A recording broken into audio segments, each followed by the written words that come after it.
Good afternoon, everybody. Welcome to part 1 of my video review for the deluxe class Autobot Jazz figure.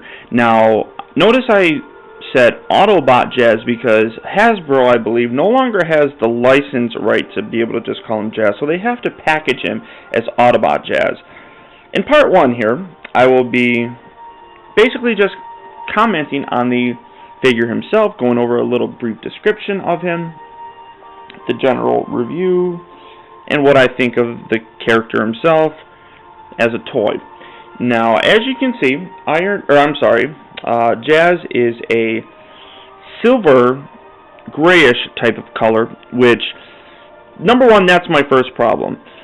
In this figure itself, they did not put a tremendous amount of detail into the figure at all, in my personal opinion.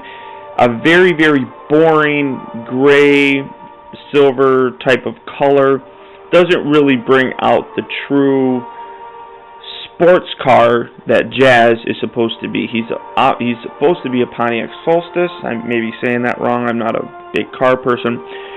Overall, the design looks pretty nice. I enjoy how it looks, but I just wish the color scheme was a little bit better. Now, there are a few problems with him in general that I'll get to later on after he's already transformed and show you exactly what I mean. But first of all, as you can see, the overall color scheme again, as I said, was a silverish color. I'm not sure if you can really tell, but these headlights are very light metallic baby blue, I suppose you would call it. The fog lamps are painted yellow. There's a small reddish orange Pontiac symbol right there. I'm not sure if you can see that very well. You have a black colored grille, which does look nice from the front. This looks like a nice vehicle.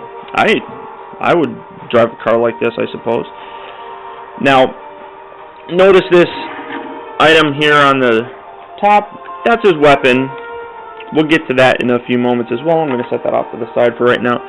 But you have his rear spoiler on the back. If you look, you have orangish taillights and an orangish brake light. Well, as far as I know, brake lights aren't orange in color, but I didn't design this toy, I suppose. Way to go, Hasbro. But, so there's the general scheme of it. There's a little bit of black. The tires themselves are pretty nice looking.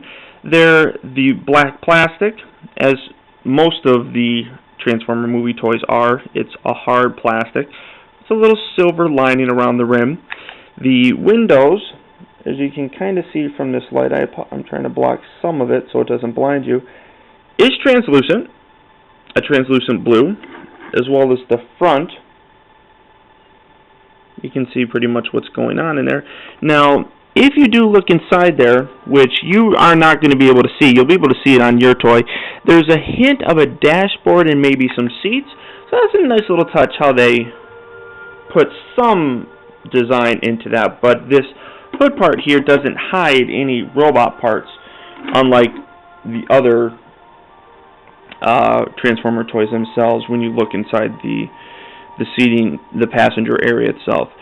So overall, on this toy, this was the second one I got right after Ironhide, and I have to say I was very impressed with Ironhide. But then when I bought this, granted it is a deluxe model as opposed to Ironhide, which is the Voyager class, but this deluxe model just seems to really fall short of my expectations, especially after buying that Ironhide figure. Again, different class, but that's irrelevant in my opinion. They should put the same amount of realism in all their toys. I just think the classes should refer to the sizes and such, but that's my opinion.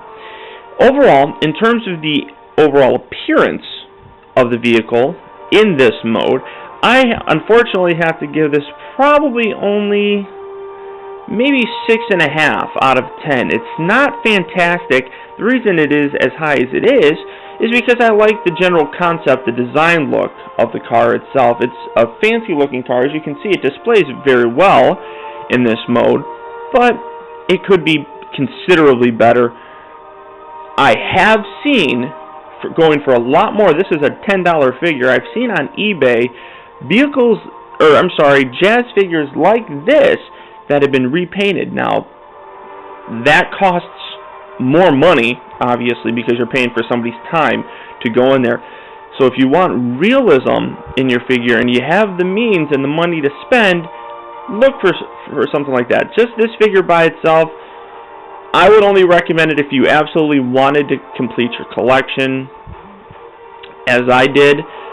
But overall, 6.5, not the best, in my opinion. Robot mode's a little bit better. We'll get to that in a moment. But here is my general description and review of the Deluxe Class Autobot Jazz. Stay tuned for part 2, where you'll see me transform him from his alternate solstice mode to his robot mode. Thanks a lot.